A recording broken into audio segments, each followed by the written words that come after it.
ठीक आहे ना, सहर शेख इतकी फेमस झालेली आहे, तिच्या बाबतीत काहीही आलं तर इतकं मीडिया त्याचा बाऊ करतो.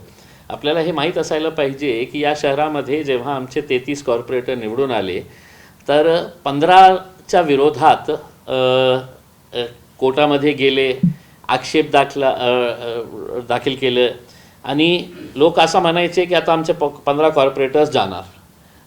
मी स्वतः हे अनुभवलेलं आहे. 2014मध्ये जेव्हा मी निवडून आलं होतं तर लोक हे म्हणायचे की माझी 2 बायका आहे, 4 मुले आहे, आता याचं संपणार आहे.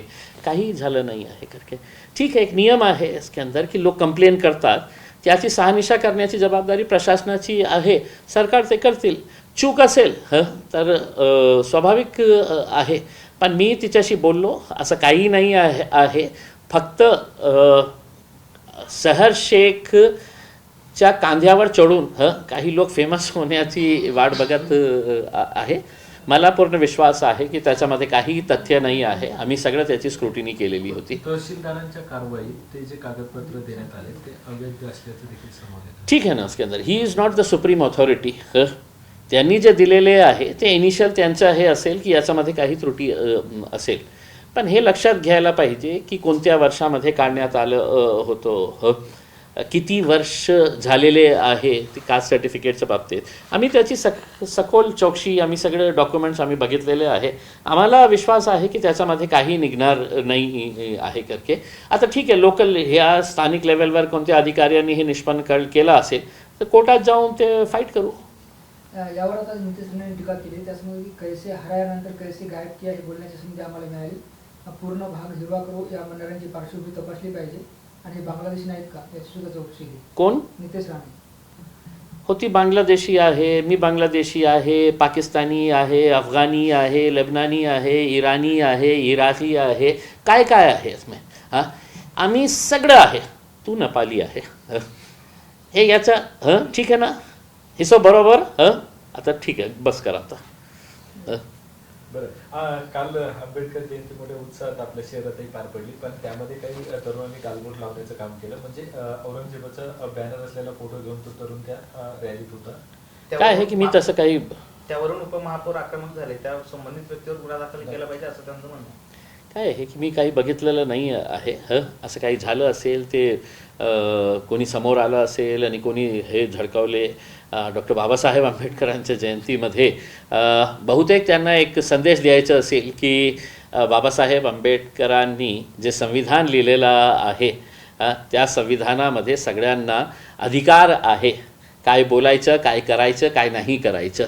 बहुतेक त्या माणसाने तसं केलं असेल. आता ते कोणत्या कायद्यामध्ये त्याच्यावर कारवाई व्हायला पाहिजे तेच आपले महान नेते सांगितलं तर बरं होईल. मी प्रशासनाला, पोलिसांवर सोडतो की त्यांना काय करायचं आहे ते करू द्या.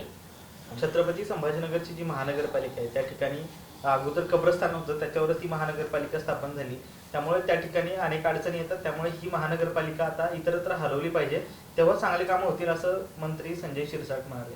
अच्छा, 30-35 वर्ष मला असं वाटतेच की हेच नेते जे आहे ना त्या महानगरपालिकेमध्ये बसायचे. आता मोठे नेते झालेले आहे तर त्यावेळी कब्रस्तान त्यांना दिसलं नाही होतं का? ठीक आहे, मीही त्यांच्याशी हे सहमत आहे की ही जागा अपुरी पडत आहे. आपल्या N12मध्ये जिथे या लोकांनी गुजरातची कंपनीला आणून तिथे कचऱ्याचा डिपो आणलेला आहे, ते कचऱ्याचा डिपो हटवा आणि तिथे एक चांगली महानगरपालिकाची खूप मोठी भव्य इमारत तिथे उभे करा. मीही या नेत्यांना समर्थन करणार याच्या बाबतीत. अमरावतीतल्या परतवाडा प्रकरणावरून नितेश राणे यांनी वेगळी टीका केली. ते म्हणते एवढ्या सगळ्या गंभीर प्रकरणात बुरख्यावाली एकही मुलगी नाही. काय आहे की मलाही असं वाटतं की आता पोलिसांनी घरी जाऊन बसायला पाहिजे. सगळं पोलीस स्टेशन्स बंद करायला पाहिजे आणि यांना खाकी वर्दी घालून त्यांना कुठेतरी रस्त्यावर बसवून द्यायला पाहिजे की आता आम्ही पोलीस आहे, आम्ही कोर्ट आहे, आम्ही अदालत आहे, निर्णय आम्ही घेणार आहे.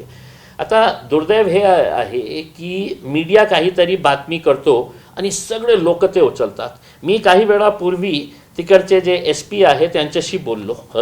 आता मी तिला चॅलेंज करतो आणि तिच्यासारखे जिथे जे नेते आहे ना, जे आता सुरू झालेले आहे बडबड, आता मुस्लिम हे जिहाद ते जिहाद आता सुरू करणार आहे, मग मोर्चे निघणार आहे, त्यांना मी चॅलेंज करतो. मीडियामध्ये मी बघितलं की 180 मुलींशी संबंध, व्हिडिओ 180 लड़कियों के साथ उसके चित्रीकरण, वीडियोज दिखाई दिए हे करके.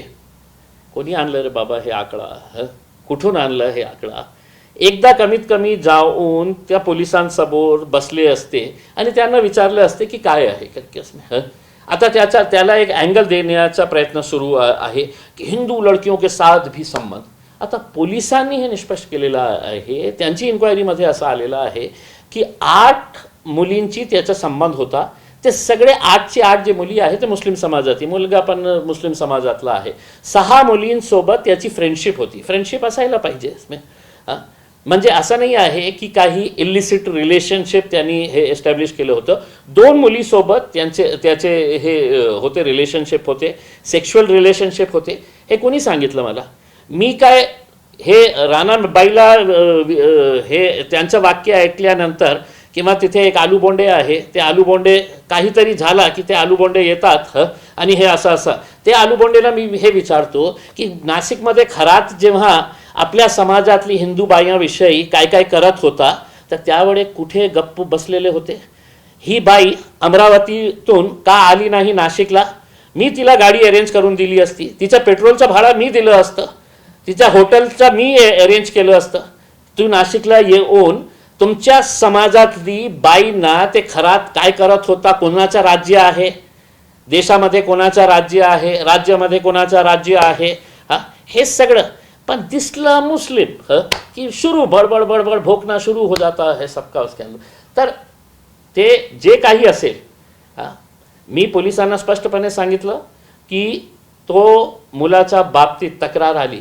आता हे बघा की कोणी मुलगी तयार नाही आहे, कोणीही मुलगी समोर आली नाही आहे FIR देण्यासाठी. मग हे सगळे आहे ना, हे राणाबाई असू द्या, ते बोंडे आलूबोंडे, ते कोण कोण आहे, ते सगळे पोलिसांना नहीं जिहाद शुरू हो गया, यहाँ पे जिहाद शुरू हो गया है, अब बंद कराओ, ये करो करके. मग पोलिसांना नाईलाजांना त्यांना खुश करण्यासाठी स्वतःहून FIR रजिस्टर केली. आता इन्क्वायरी होईल, ते दोषी असेल तर त्याच्यावर कारवाई करा. आम्हीही त्या कारवाईला समर्थन करणार आहे. आम्ही कुठल्याही अशा प्रकारच्या कोणी घाणेरड्या कृत्य करत असेल, आम्ही जे हे अरबाज नाव आहे वाटतं मला, अरबाजची आम्ही जेव्हा निंदा करतो तर खरातचीही आम्ही निंदा करतो. दुसरे खूप सारे भोंदू बाबा आपल्या समाजातले आहे त्याचीही आम्ही निंदा करतो. पण तुम्ही हिम्मत दाखवा, तुमच्या समाजातले कोणी अशा प्रकारचे खरात जे मला सांगण्यात आलेले आहे, ते बोंडेचे काही नातेवाईक आहे किंवा राणेचे काही नातेवाईक आहे, ते नाशिकचे जे खरात, ज्यांनी आपल्या समाजातली हिंदू महिलांवर काय काय अत्याचार केले, काय काय त्यांनी जादू टोना केलेला आहे, त्याच्या विरोधात बोलण्याची ताकद आपल्यामध्ये स्वतः निर्माण करा पहिले. जसं तुम्ही सांगितलं तर्कवितर्क लावण्याचं काम सुरू आहे, तसंच आता हे असंही समोर येत आहे, अशी चर्चा होती की तो जो अरबाज आहे तो MIMचा कार्यकर्ता आहे. तुम्ही महाराष्ट्रातले MIMचे जबाबदार नेते आहात, काय सत्य? जेव्हा मला बातमी आली होती त्याच वेळी मी आमच्या तिकडचे जबाब जे आहे त्यांनी मला पत्र पाठवले की अगोदरच त्यांना पार्टीतून हकलण्यात आलं होतं, कारण त्या मुलाचा स्वभाव जे आहे बरोबर नाही होता आणि त्याला जी जबाबदारी देण्यात आली होती ते त्यांनी पार पाडली नाही आहे. आता मी महाराष्ट्राचा अध्यक्ष आहे. आम्ही वेबसाईटवर आपली मेंबरशिप ड्राईव्ह सुरू करतो. त्या मेंबरशिप ड्राईव्हमध्ये कोणीतरी आपला ह्यातो बायोडाटा फिक्स टाकतो. आम्ही त्याच्यामध्ये स्पष्ट लिहिलेले आहे की तुमच्या विरोधात कोणत्या पोलीस स्टेशनमध्ये कशा प्रकारचे गुन्हे आहे. अनेक मुले म्हणतात की नील नो केसेस अगेन्स्ट मी, काही लिहितं की अशा प्रकारचे केसेस आहे. आता ते नील लिहिल्यानंतर ते येणाऱ्या काळामध्ये काहीतरी क्राईम करतो, मग याचा दोष MIMचा आहे का? जेव्हा दोष आम्हाला कळेल की नाही हे बरोबर नाही आहे, ते आम्ही तुरंत त्यांना पक्षातून बाहेर काढतो. असं नाही आहे, आणि फक्त माझ्या बाबतीत असं नाही आहे ना, सर्व पक्षामध्ये असे सिस्टम आहे. ते पक्षाला कशाला जबाबदार? मग काय आहे की मुसलमान, MIM, मीडिया, हो त्यांना तर इतकं चांगलं वाटतं की अरे वा मिळालं आपल्याला, 2 दिवस तर आत्ता आपलं चाललं, MIM, मुसलमान, जिहाद, लव, हे सगळं सुरू. मग ह्याची प्रतिक्रिया घ्या, त्याची प्रतिक्रिया द्या, संपलं आपलं. 2 दिवस तर गेले. चलाएंगे क्या ये?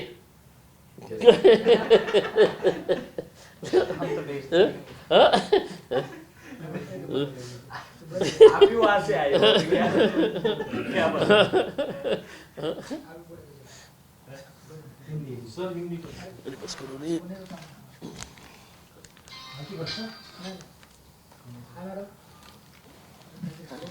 चलो।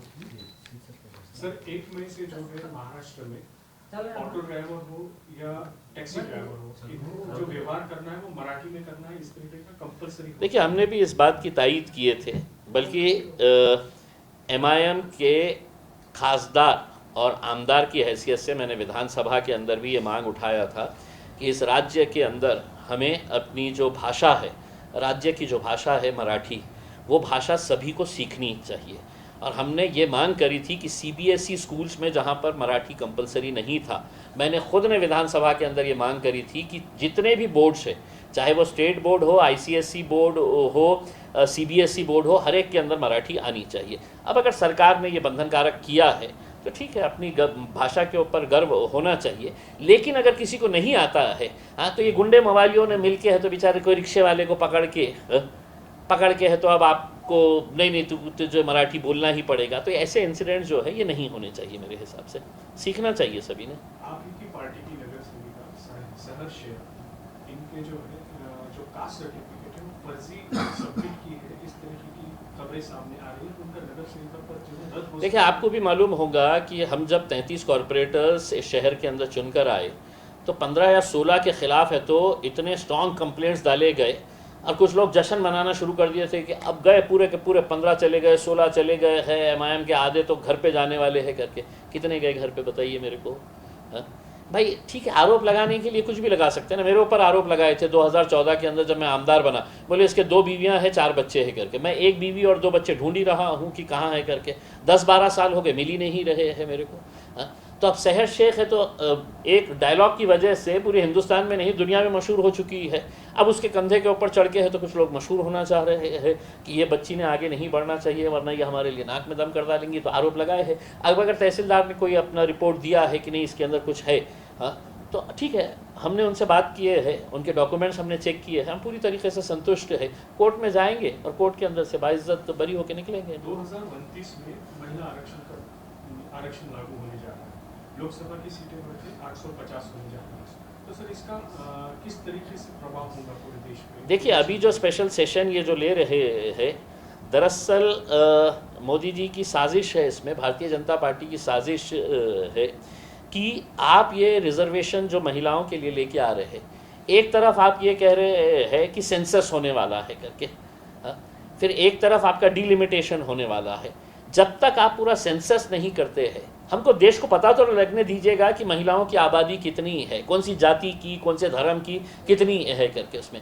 लेकिन पश्चिम बंगाल के इलेक्शन हो रहे हैं, आसाम में इलेक्शन हो रहे हैं, दूसरे राज्यों के अंदर इलेक्शन हो रहे हैं, तो मोदी जी को लगा कि चलो भैया अब इलेक्शन आए हैं, बीच में है तो अपन है तो ये बिल को लेकर आ जाएं करके। उसमें 2029 है ना, रुक सकते हैं ना, आने वाले सेशन के अंदर ले सकते हैं ना, लेकिन नहीं लेंगे।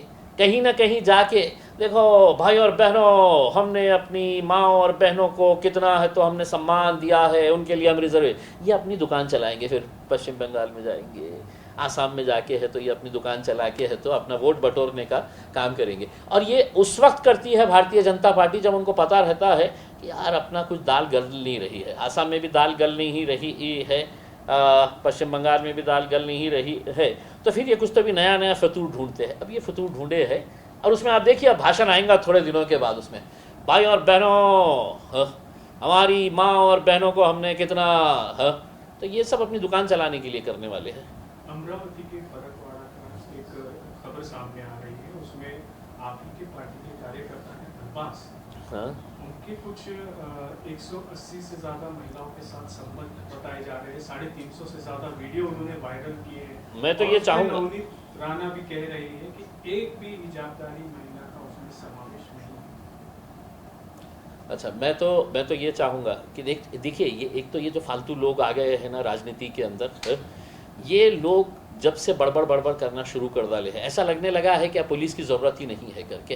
हाँ, ये मोहतरमा अगर जाके है तो पुलिस स्टेशन में बैठती है, एसपी से बात करती है और उनसे पूछती कि कितने केसेस है, क्या केसेस है, तो उनको पता चलता। मैं इतनी दूर बैठ के है तो मैंने एसपी से बात की, एसपी ने मुझे पूरा बताया है।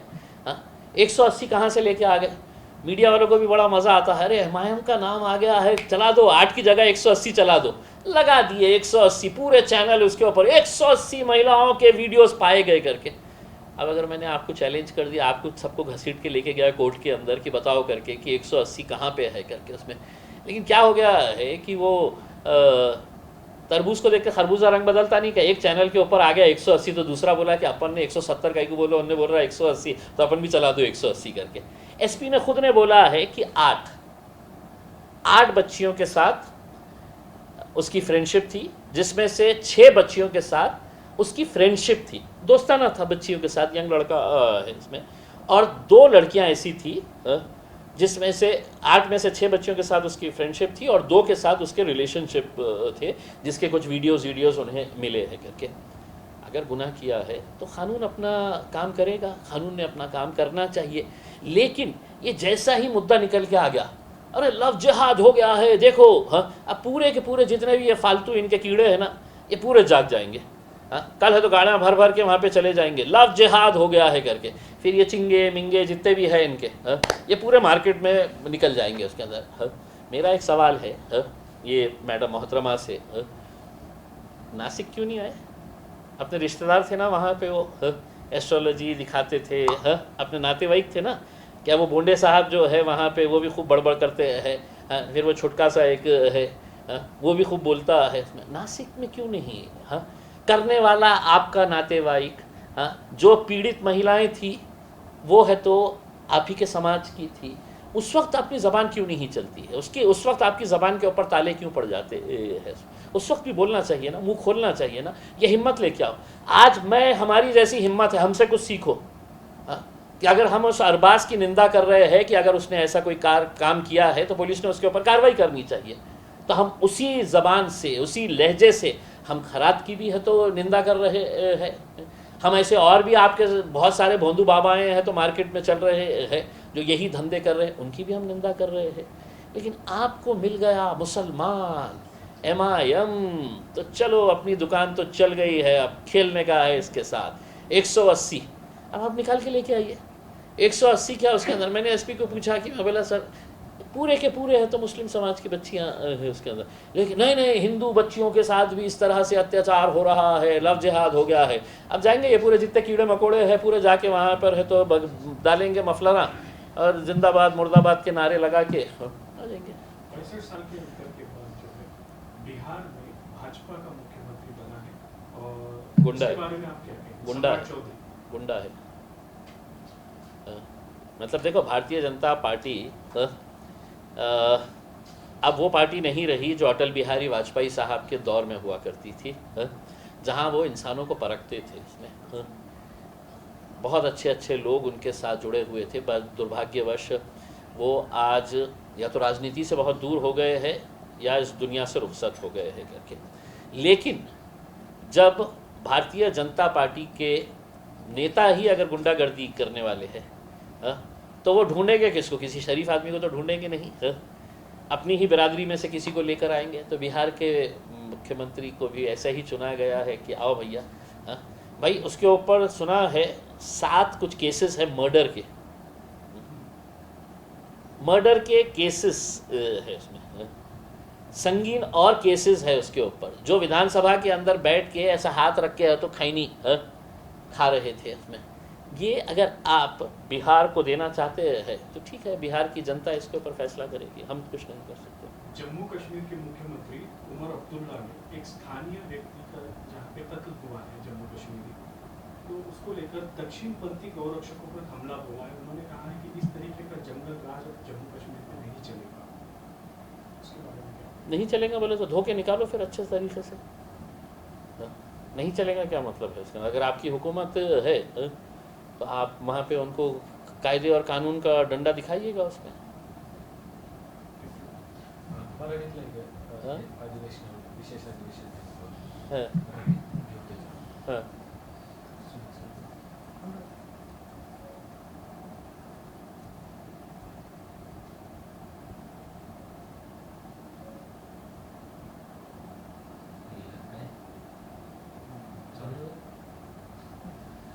विशेष लोकसभेचं विशेष अधिवेशन बोलवण्यात आलेलं आहे आणि महिलांविषयी खरं तर हे अधिवेशन सांगितलं जात आहे. कसं बघताय अधिवेशन? काय आहे की विशेष अधिवेशनमध्ये 3 बिल्स ते आणणार आहे आणि त्या 3 बिल्सच्या मागे त्यांचा एक पॉलिटिकल हिडन एजेंडा आहे. आणि ते काय बिल आहे? एक तर डिलिमिटेशनचा आहे, दुसरा जे आहे महिलांच्या आरक्षणाच्या बाबतीत. आता मला हे विचारायचं आहे आदरणीय पंतप्रधान नरेंद्र मोदी साहेब आणि भारतीय जनता पार्टीला की विशेष अधिवेशन बोलवण्याचं कारण काय आहे? येणाऱ्या काही 2 महिन्यानंतर आपलं अधिवेशन तसंही सुरू होणार आहे. हे 2029च्या बाबतीत तुम्ही निर्णय घेणार आहे की 2029 मध्ये किती महिलांना आरक्षणमध्ये जागा मिळतील आहे. आता तुम्ही सेन्सस करणार आहे, देशाचं पॉप्युलेशन किती आहे हे सेन्सस आता सुरू झालेला आहे. ते सेन्सस आल्यानंतर आपल्याला कळेल की या देशामध्ये कोणत्या जातीचे किती लोक आहे, महिला किती आहे, पुरुष किती आहे, त्यांचा एज किती आहे, कोणत्या एजमध्ये आहे, त्यांचा इकॉनॉमिक बॅकग्राऊंड काय आहे. हे सगळं आल्यानंतर तुम्ही हे बिल आणलं असतं तर आम्ही समजलं असतं. पण काय आहे की पश्चिम बंगालच्या ची निवडणूक आहे, आसाममध्ये निवडणूक आहे. आपले आता हे बिल आणल्यानंतर ते जाणार कोलकातामध्ये खडे रहणार और भाई और बहनों हमने ये बिल पास किया है हमारी बहनों को इंसाफ दिलाने के लिए. उन्होंने भी कशाला बाबा, जे आपल्याला उद्या काही करायचंच नाही आहे, 29मध्ये करायचं आहे, तर 2 महिन्यानंतर हे बिल आणलं असतं तर आम्हालाही समजलं असतं. पण काय आहे की तुम्हाला हे समजलेलं आहे की पश्चिम बंगालमध्ये तुमची दाल गलणार नाही, आसाममध्ये तुमचे ते मुख्यमंत्री जे आहेत त्यांनी काय कसं काय केलेलं आहे हे सगळं एका राजनैतिक पक्षाच्या नेत्यांनी तुम्हाला उधळून टाकलेलं आहे. तिथेही आपल्याला नुकसान होणार आहे. तर त्यांचा थिंक टँक बोलतो की नाही, आता आपण काय करू, विशेष अधिवेशन बोलवू आणि त्याच्यामध्ये आपण 3 बिल आणू आणि फिर जाके तो आपण आपली दुकान चलाएंगे करके. ते फक्त आपलं राजनैतिक दुकान चालवण्यासाठी हे विशेष अधिवेशन बोलवण्यात आलेलं आहे. जलील साहेब, काल एक न्यायालयाचा निर्णय अगोदरच सर्वोच्च न्यायालयाने एक निर्णय दिला होता की जात वर्गीकरण जे करायचं असेल तर ते राज्यांना जर करायचं असेल तर ते करू शकतात असं सांगितलं होतं. त्यावरच आता एससी समाजाचं जे जात उपवर्गीकरण आहे ते करण्यासाठी आक्षेप मागवले म्हणजे राज्य शासनाने. पण तो जो अहवाल आहे आनंद बदर न्यायमूर्तीचा, तर तो अहवाल प्रदर्शित होण्याच्या अगोदरच हे सगळं मागितलं. काय आहे की तेच मी काल पण हे बोललो होतो की जस्टिस बदरने काय रिपोर्ट दिलेली आहे, ते रिपोर्ट तुम्ही टेबल करा ना, ते ओपन करा, लोक ते रिपोर्ट वाचतील आणि त्याच्यानंतर या रिपोर्टमध्ये काय आक्षेपार्ह आहे, आम्हाला काय आपला आक्षेप नोंदवायचा आहे. तुम्ही रिपोर्ट थंड्या बस्तामध्ये ठेवलेली आहे आणि लोकांना विचारत आहे की तुमचा आक्षेप, अरे बाबा ते रिपोर्टच्या आधारावर तुम्ही हे मागितलेलं आहे ना. आणि दुसरं म्हणजे राज्य सरकारला अधिकारच नाही आहे, लोकसभेला अधिकार आहे. हे सगळं करण्याचा अधिकार जे आहे ना लोकसभेत आहे. पण त्यांना माहीत आहे की आपण लोकसभेमध्ये घेतलं तर सगळ्या देशासाठी हे होणार आहे. आता आम्ही जिथे भारतीय जनता पार्टी मजबूत आहे त्या राज्यामध्ये आपण सुरुवात करू आणि वाट बघू की कोणत्या राज्यामध्ये आपली सरकार नाही आहे, जेव्हा येईल तर त्यावेळी हे करू करके. पण हे दलित समाजानी, एससी समाजानी याच्या बाबतीत खूप गांभीर्याने लक्ष देण्याची आवश्यकता आहे. हे सुरुवात आहे, हे सुरुवात आहे. कहीं पे निगाहें कहीं पे निशाना जो है ना, ये इनका मकसद ये है कि अब रिजर्वेशन को किस तरीके से और खेला जाए करके, रिजर्वेशन को और कैसा खींचा जाए करके. मग उपवर्गीकरण, वर्गीकरण, आक्षेप, हे अमका ढमका, जस्टिस बदर रिपोर्ट, ते रिपोर्ट सबमिट करा आणि त्याच्यानंतर मला तर असं वाटतं की एससी समाजाने एकत्र येऊन आम्हीही त्यांच्यासोबत राहू, रस्त्यावर येऊन याचा विरोध करण्याची आवश्यकता आहे. पण दुर्दैव हे आहे की एससी समाजातले खूप सारे मोठे नेते जे आहे ते भारतीय जनता पार्टीसोबत आहे, एकनाथ शिंदे सोबत आहे. मग ते कसं जाणार? बिचारे गोरगरीब जे आहे त्याला जे मार्गदर्शन करणारे आहे ते सगळे मॅनेज झालेले आहे वरच्या लेवलवर. तेच मी काही एससी समाजातील म्हणजेच आंबेडकरी संघटनेचे जे काही कार्यकर्ते आहेत जे या सगळ्या चळवळीत आता पुढे येऊ पाहत आहेत त्यांच्यासोबत बोललो त्यावेळी त्यांचं असं म्हणणं आहे की RSS आणि भाजपा हे घाट घालतीये आणि त्यांना हे मूळ घटनेने दिलेलं आरक्षणच संपवायचं आहे. त्यासाठी ही फक्त चाचपणी करून बघताय. तुम्ही माझं भाषणं ऐका, तुम्ही माझ्या स्टेटमेंट्स ऐका. बाबासाहेब आंबेडकरांची 135वी जयंती जे काल आपण साजरा केली त्याच्यामध्ये पण मी हेच सांगितलेलं आहे. हे एक षड्यंत्र आहे कुठेतरी. एक तर की त्यांचं रिझर्वेशन आपल्याला कशा काढता येईल. ऑलरेडी हे समाज जे आहे खूप सफर करत आहे, कारण तुम्ही सगळे जे इन्स्टिट्यूशन्स आहे ते प्रायव्हेटाईज करू लागले. आणि प्रायव्हेटायझेशन केल्यानंतर त्यांच्यावर हे बंधनकारक नसतं की त्यांनी आपल्या रिझर्वेशनप्रमाणे लोकांना घ्यायचं. मग ते जे अधिकार होता SC समाजातला रिझर्वेशनमुळे त्यांना नोकऱ्या मिळायची ते आता संपलेली आहे. आणि आता एक नवीन घात ते सुरू केलेलं आहे RSS आणि BJPने मिळून. उशीर का होईना पण हे समाजाला समजण्याची आवश्यकता 21 तारखेला प्रत्येक जिल्ह्यामध्ये आता मोर्चा काढतायत आंबेडकरी संघटना जेवढ्या आहेत तेवढ्या या विरोधात. MIMचा सपोर्ट असेल? MIMचा सपोर्ट असेल ना. MIMचा नक्की सपोर्ट असेल. कारण काय आहे की या समाजाला काहीतरी मदत देण्याची आवश्यकता आहे. त्यांना जे अधिकार देण्यात आलेला होतो बाबासाहेबांनी ते अधिकार आज ते कोणत्या कारणाने हे परत घेण्याचा हे घात करत आहे याच्या बाबतीत सविस्तर मोदी साहेबांनी किंवा देवेंद्र फडणवीस साहेबांनी सांगायला पाहिजे की नाही. आता SC समाज जे आहे ना ते दारिद्र्य रेषेखाली नाही आहे. त्यांचा सोशिओ इकॉनॉमिक पॉलिटिकल डेव्हलपमेंट खूप झालेलं आहे. मग आम्हीही समर्थन केलं असतं की हो या समाज खूप पुढे गेलेला आहे, आता आवश्यकता नाही आहे करके. पण ज्या समाजाची अवस्था मागच्या 20 वर्षापूर्वी जशी होती ना त्याच्या किती खाली अजून ते समाज गेलेला आहे.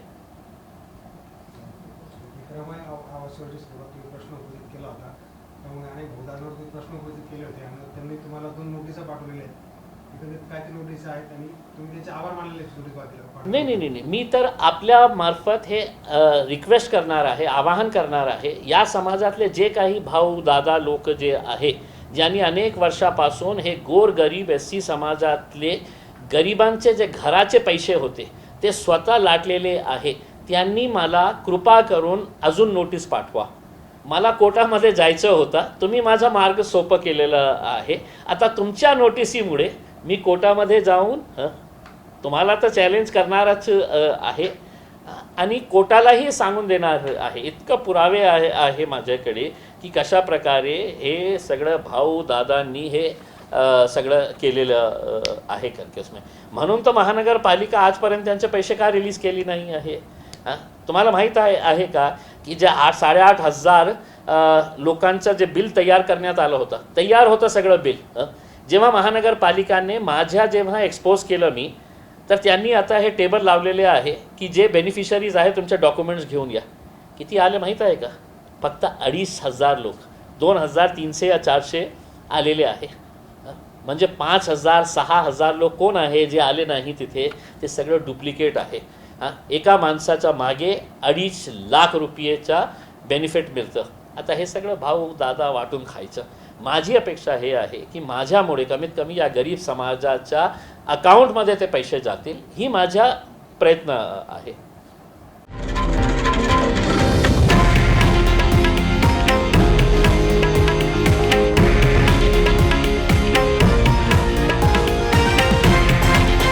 हे आहे देशातील नंबर 1 न्यूज नेटवर्क आणि आपण पाहत आहात TV9 मराठी, एकमेव.